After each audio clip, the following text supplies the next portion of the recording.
More and more people are trying to find healthy alternatives to the food they bring into their homes. But it isn't just food you have to be wary of. There are a lot of other things in your house that could be plotting your demise. Lindsey Granger looks at the hazardous household items that are out to get you on the top of the list.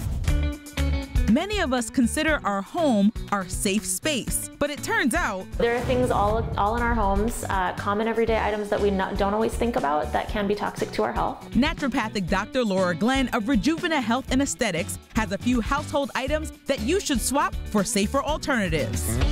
Starting with nonstick cookware. What's wrong with these? The problem is that when you overheat the pans, they release chemicals into the air that we're breathing in that are harmful to the body. Dr. Glenn says if your nonstick pan starts chipping, get rid of it ASAP. As an alternative, I'd go with something more like cast iron that's naturally nonstick and it's not using any artificial chemicals that are going to be causing us problems respiratory-wise or cancer-wise. You can also use stainless steel, but just know it's a little harder to clean.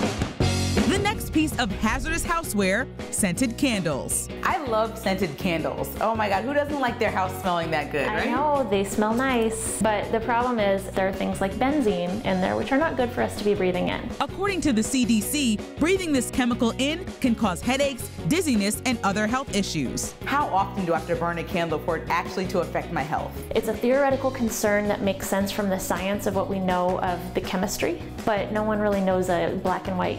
You can burn a candle for 1 hour a day and you'll be okay versus 2, you're not going to be okay. No one knows. A safer option is using essential oils and diffusers to keep your home smelling fresh. As another option, you can make your own potpourri using your favorite flowers and spices.